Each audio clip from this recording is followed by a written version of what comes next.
Gimik naman tayo kahit minsan, ngayon lang naman. Oh, sige, pwede ako eh. Kayo, kasama kayo? Syempre naman. Eh, paano yung mga subject natin sa mga professor natin? Ang alalahanin yun. Kaya nga, ito naman ang KJ. Sige pre, sagot ko lahat. Nag-text na yung isang professor natin. Sabi to, kailangan na tayo ngayon. Ay naku, huwag mo itigdihin yun, no? May next day pa. Pasa naman tayo dun eh. Kaya nga, Sana nga, ipasa nila tayo. sa araw lang naman eh. Oo nga, sa araw lang. Naku, mag-yosi na muna tayo, nakakatamad. Ngayon lang Nakaka-addict kaya yun. Ay naku, Andito ko ngayon, inoobserbahan ang isang kapatiran ng CCFI na napapabalitang sumasama doon siya sa di matitong gawain ng kanyang mga barkada. Tara, silipin natin. Brother, pwede ko malaman ang pangalan mo? Ako pala si Marvin.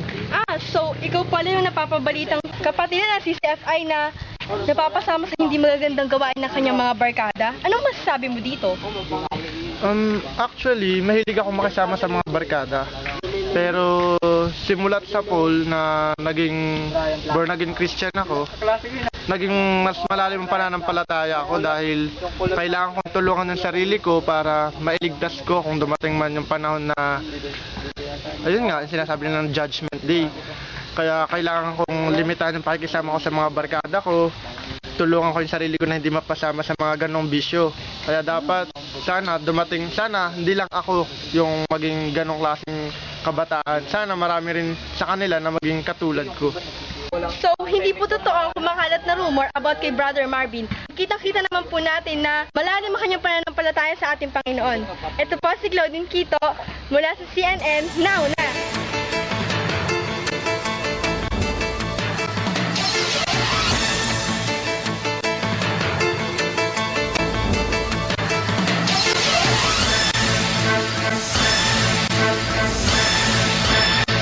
Kitang-kita po natin ang isang kapatiran na masyaga naglalakad papunta sa gawain ng Diyos.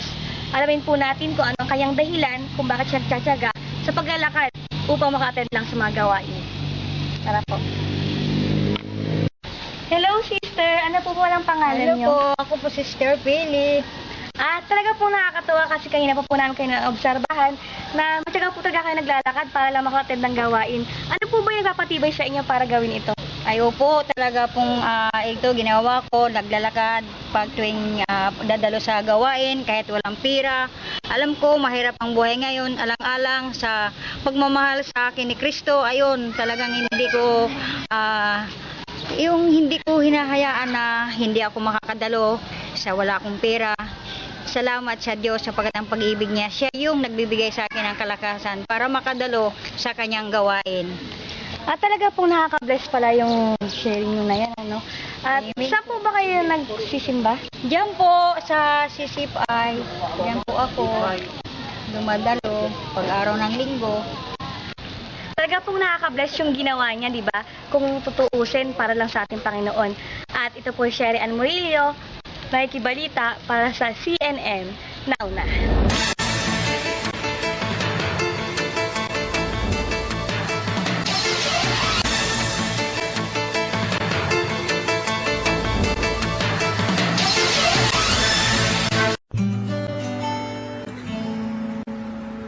Bulilit, sanay sa masikip. Kung kumilos, ang liit-liit. Bulilit. Kung kumilos, ang liit-liit.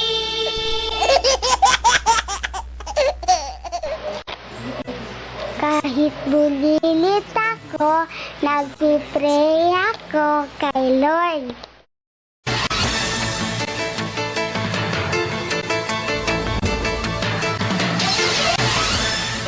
Hindi po ako tumatanggap ng ganitong suhol at saka ganitong halagang pera.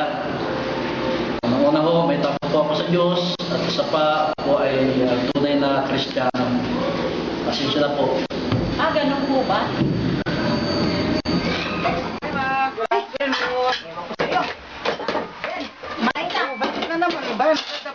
Kumain ka dyan. Walang ulam. Walang kanin lang. Mabubusog ka ba sa kanin? Mabubusog ka ba dyan sa Bible niya? Yun lang ang Bible mo. Yan, sige. Anong bagoong? Ay, kahit na bagoong, wala. Sige, kumain ka dyan. Asukal. Asukal. Wala rin asukal. Tingnan mo. Asukal ba? Tingnan mo. Yan. Yan. Di ba, bibigyan tayo ng Lord. Malay mo bukas Ay, naku. magkakaroon tayo ng Ikaw lang ang may Diyos. Ako walang Diyos. Di ako mabubusog sa Bible. Kaya ayoko sumama sa iyo. Dahil tingnan mo, pagkain, wala tayo. Ni ulam, wala. Mabubusog ka ba dyan? Ka-Bible ka ng Bible. Ano mo mga, talagang gano'n lang ang buhay. Ay, naku, ikaw makakatiis. Ako hindi. Gumawa ka ng paraan para tayo magkaroon ng pagkain ng ulam. Matama na nga. Pa, bilisan mo naman. Malilate na tayo. Sorry lang. Ay, bagal-bagal mo naman eh. Dahil mo, baka dumating na si Pastor, nakakahiya naman, maunahan pa tayo. Bilisan mo. Uy, Papa, dalihan mo. Magtatamburin pa ako. Pa ba, pa? Bilisan mo naman. Talaga naman, sa panahon ng misis ko ngayon ah. Siyempre, nakakahiya naman sa Panginoon, sa Pastor natin. Dapat maaga tayo paglinggo.